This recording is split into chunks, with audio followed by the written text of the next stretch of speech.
So what we're trying to do with tofacitinib is to, target specific cell types and immune pathways so that you're stopping the destructive immune aspects, but preserving the sort of protective and repair aspects.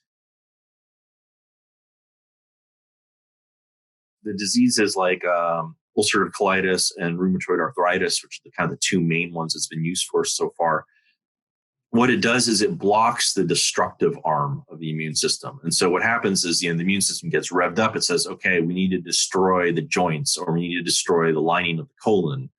And what this drug does is it blocks not all of the immune system, but just sort of the half that's bad. And so that's had some really, profound effects in some of these diseases. And so we started to think that something similar may be happening in ALS.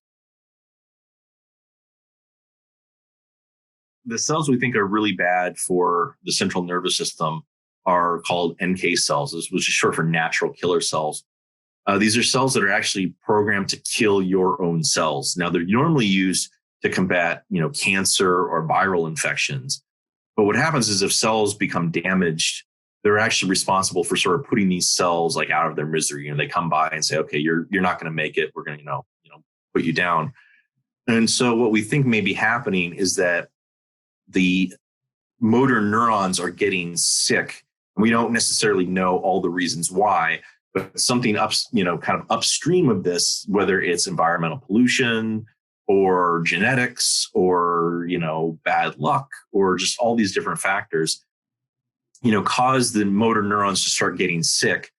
And the NK cells say, okay, you're not going to make it. And they come by and kill the motor neurons. And so what we're hoping to do with tofacitinib is by, blocking NK cells, and that's one of the main functions of tofacitinib is blocking NK cell function and NK cell numbers, is we're hoping to basically buy patients more life, to extend their lifespan by slowing disease. We don't think with this drug at this point it's going to fix disease. I think that's a long way off. I think a lot of research needs to be done before we can find something resembling a cure. But in the meantime, we have a drug that's, it's passed FDA trials. It's safe. It's been used for multiple diseases, and we can repurpose it really easily to see whether or not we can use it to extend the lifespan of people who, desperately need some sort of treatment, because there's nothing that's very effective in ALS. Right?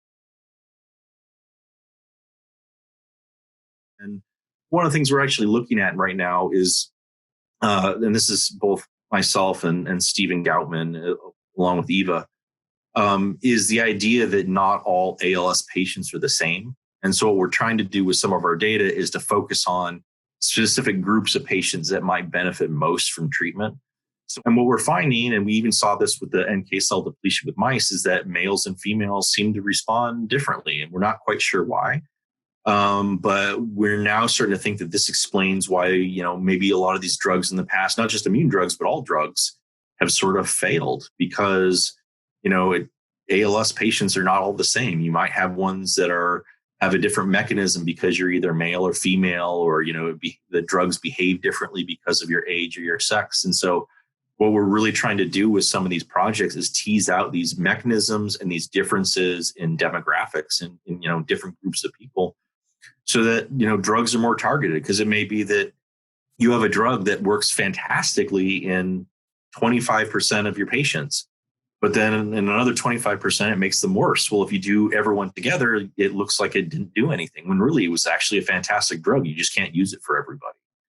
And so that's one of the things we're doing with a lot of our research now, is trying to kind of, parse these different groups and figure out, who might benefit from treatment.